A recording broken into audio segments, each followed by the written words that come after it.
morning, Vaqueros. Today is Monday, September 8th, and it's currently 89 degrees. We're coming to you from our Edinburgh studio. I'm Mariana Galladro. And I am Celeste Cruz. And this is Vaquero News.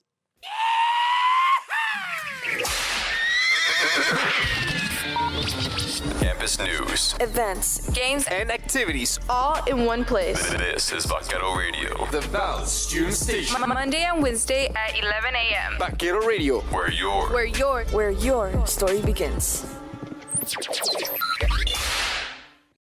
Several UTRGV departments and organizations will host 2 commemorative walks on each campuses in observance of the 9/11 attacks. Reporter Emilio Suarez has the details. RGV campus community members and veterans can walk together to honor the lives lost and the heroes who responded to the 9/11 attacks, Thursday on the Brownsville or Edinburgh campus. The first 50 finishers of the 9/11 commemorative walk will receive a towel.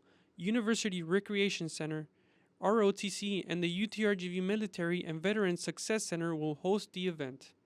Check-in will begin at 6:30 a.m. and the walk will start at 7 a.m. outside the Student Union in Brownsville and the Flagpole in Edinburgh. Military and Veterans Success Center Program Coordinator Ernest Silva said this year's event is different from others as it will be a walk rather than a run, which was preferred to be more inclusive. We're trying to open it up and have more inclusion for people who may not be able to run. People who may have disabilities or, something that might prevent them from running, we would still like for them to participate one way or another. Silva said the organizers do not expect any survivors or family members from the 9/11 attacks to participate. However, veterans from campus and the community will attend the event. From the Military and Veterans Success Center, Silva said 3 veterans will participate. For more information about the 9/11 commemorative walk, email veteranservices@utrgv.edu or call 882-8980 in Brownsville or 665-7934 in Edinburgh. This is Emilio Suarez for Vaquero Radio. A UTRGV professor's art is under fire by a government-run social media account. This comes after President Trump made a comment on Smithsonian's art displays, one of the world's largest museum networks, being, quote, out of control. KVAQ-TV multimedia journalist Ian Juarez with the story. I think it's an attempt to start to censor art. Rigoberto Gonzalez is a School of Art and Design faculty member at UTRGV.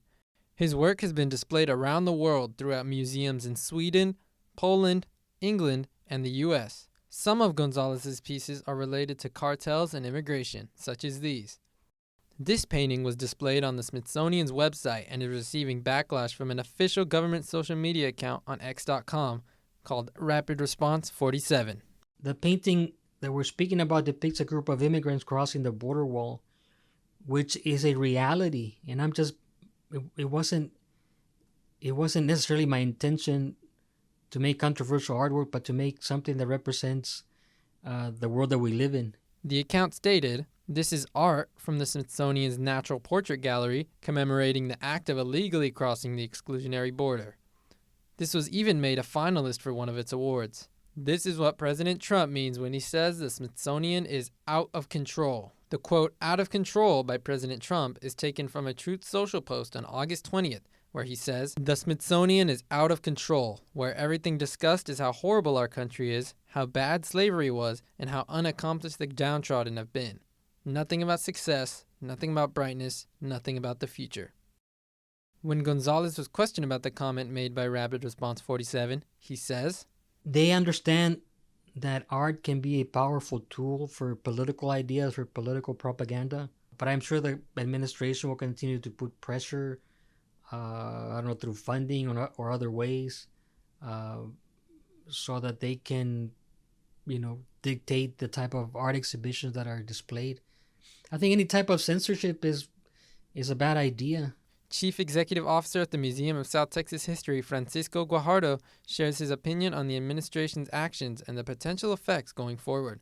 I think that the current administration is perfectly in keeping and right to comment on it. When you see a law passed by Congress that says we are censoring anything that is ideologically like this, okay, that's wrong.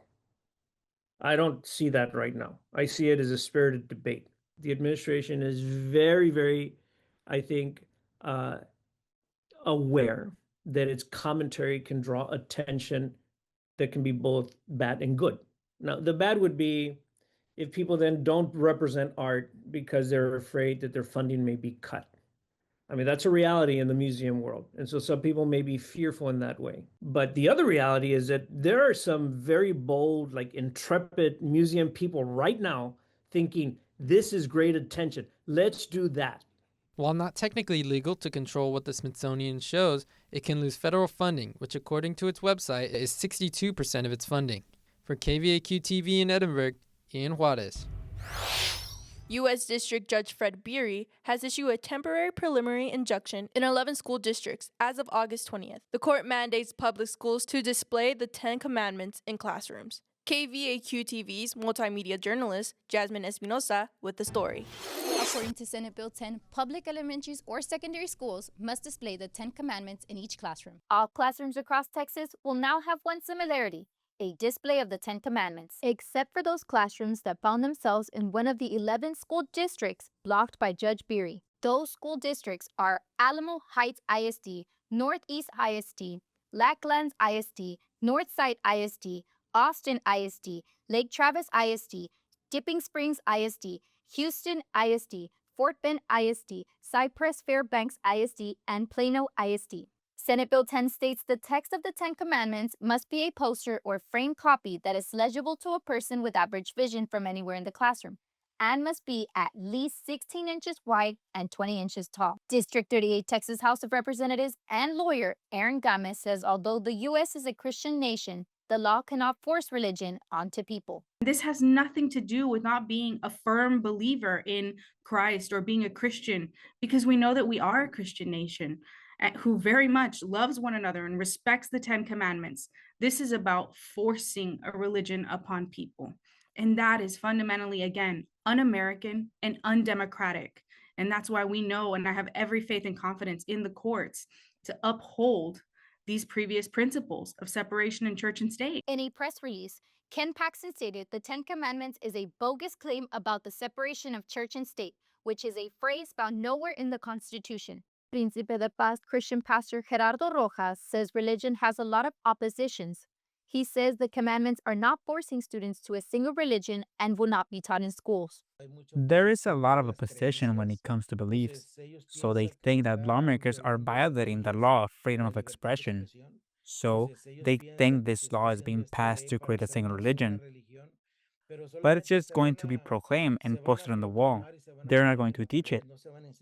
KVAQ-TV reached out to Brownsville ISD to ask how the school districts is navigating the Senate bill. In a statement sent to us, Director and Public Information Officer of BISD, Isabel de la Cruz, states, and I quote, "We understand that a federal judge in San Antonio has recently issued an injunction concerning the Ten Commandment posters. We are now awaiting further guidance from our legal counsel. As of now, we have no details about which school districts are or are not in compliance. We will keep you updated as soon as we receive information." For KVAQ-TV in Brownsville, Jasmine Espinosa. Gallery, a student-run literary and art magazine, celebrated its 44th volume with a launch party that took place August 29 in the Performing Arts Center lobby on the Edinburgh campus. Here is writer's reporter Emma Castillo with the details. The event opened with remarks from Associate Professor of Creative Writing and Faculty Advisor for Gallery Magazine, Britt Haraway. Haraway emphasized the importance of having a space for students from different disciplines to share their work with one another. We want the students to, come together. They're all doing interesting art projects. After the introduction, students whose work appeared in the magazine were invited to the stage for an open mic session, where they reflected on their creative processes and inspirations. Editor-in-Chief Victoria Montes said this year's issue was designed to highlight the diversity of student voices across UTRGV rather than follow a simple theme, a deviation from previous issues. This year, and we made an effort to put up posters in the visual arts building, and I actually gave some posters to the professors so that way we can get their students to submit. And as a result, we got a huge variety of submissions from majors as diverse as studio art, ceramics, graphic design, and photography. For many contributors, the launch marked the first time they saw their work in print, while others were returning artists from past issues. History graduate student Anushka Mai, said contributing to the gallery was a liberating experience. Like so many other people, I also wasn't super sure if it was something I could do, but I'm super glad I got to do it. Being able to really express something that's like a more true reflection of what I actually am is such a nice change of pace. Esmer Barrera, Rocio Ariel Ayala, and Rafael Sainz, among other featured artists, said the launch party was a great place to build connections with peers and find a sense of community among fellow creatives. Again, it is all about community, and it's not only helping other people who are viewing us from outward see us and know us and seeing what we are creating, but it's also a way of us getting to know each other. I've a lot of the people who have presented I've never seen before, and now I'm interested in them, and I want to follow up with them and see what else they make in the future. Haraway said he hopes the gallery will continue to grow and reach more students each year. This is writer-reporter Emma Castillo for Vaquero Radio. And McLean goes up and throws down a monster dunk. That fires up the UTRGV Fieldhouse. And now time for Vaquero Sports. Beginning the season with a bumpy start, the UTRGV's women's soccer team is looking to make a comeback with the conference starting soon. Rider sports reporter Daniela Chaparreyes has the details. The Vaqueros dominated Texas A&M San Antonio with a 10-0 victory Thursday. UTRGV is now 2-3 overall. The team had last fallen to the University of Louisiana at Lafayette Raging Cajuns 0-2 on August 28th. Acting head coach Audra Larson says she is happy with how defensively the team has been playing. The challenge for this group is going to be, hey, we have to make sure that we can finish the full 90 minutes. For us, I thought we had really good opportunities in that game. We did create chances to score. We just got to put those away. This team is more than capable of doing that. She said the Vaqueros are going through growing pains as of now. However, it is a matter of building the relationships with the new and young players. Redshirt sophomore goalkeeper Emilia Compian marked a total of 3 saves during the match and said the back line stood out and feels the team is strong. We can learn about playing with each other just a little bit more and getting the final result in the final third and just finishing those opportunities. She said she has strong communications with graduate defender Abby Bailey. They don't want the ball to get to me, and when it does get to me, I put myself in line for them.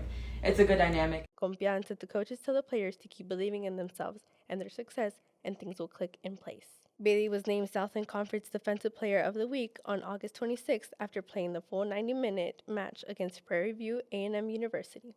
We're very confident that we can definitely bring something to the Southland Conference. Just making sure we stick together and work together as a team, and I think we'll go really far this year. Junior midfielder Linnea Eld racked up 3 shots on goal against the Raging Cajuns, but fell short. Yeah, I would say that we're starting to create more and more chances every game. Last game we got more shots on goal, and I think we just need that first one to get in, because when it starts, it kind of just roll on each other. So we're just waiting on that first one. I see that we got a lot of goals in front of us. She said the coach told the team to keep fighting and to keep playing the game. And the coaches has been telling us that keep on fighting, keep on playing our game, not start playing like the opposite team, and eventually we will get the goal. Larson said the team message this year is to play for head coach Mark Foster, who is on medical leave of absence after the preseason. We have something bigger to play for this year. They're always thinking about him. That relationship is still there, and it's something that the girls look forward to. The Vaqueros played at home Sunday against Texas Lutheran. Visit goutrgv.com for the final score. This is Rider Sports reporter Daniela Chaparreyes for Vaquero Radio. Straight back, there's a crossing route, McCaffrey, touchdown, that's big time.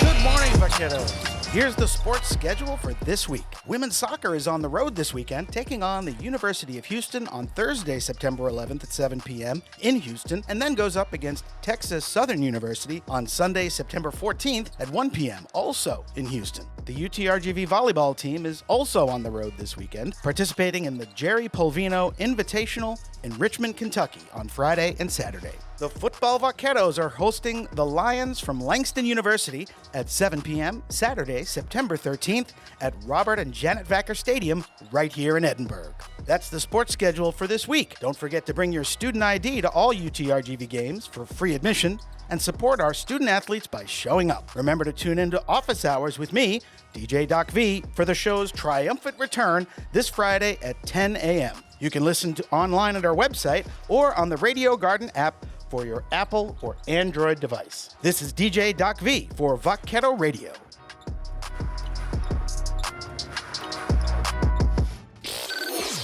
And now for this week's events calendar.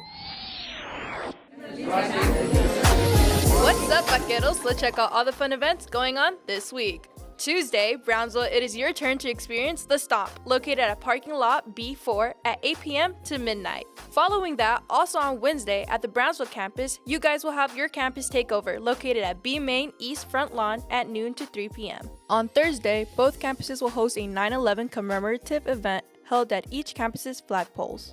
That is the event calendar for this week, Vaqueros. Don't forget to bring your student ID to all UTRGV events. This is Ariana Gallardo for Vaquero Radio.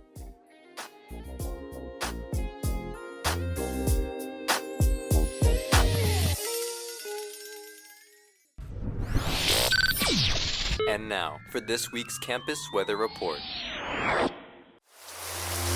Hello again, Vaqueros. Here's the weather forecast for this week. Today, Monday, there will be scattered thunderstorms throughout the day with a high of 89 and lows of 74. Scattered thunderstorms will follow into Tuesday with a high of 92 and lows remaining at 74. For the rest of the week, expect partly cloudy skies, having the highs stay in the 90s and the lows in the 70s.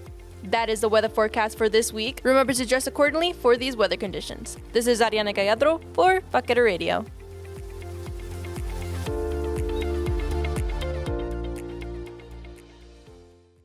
That is the newscast for this week. Remember to read our news articles every week on our website, utrgvradio.com. Tune in to Vaquero Radio through our website or download the Radio Garden app to listen wherever you are and enjoy the best DJ shows around campus. Remember to check out our YouTube channel for the latest news from UTRGV and the Valley.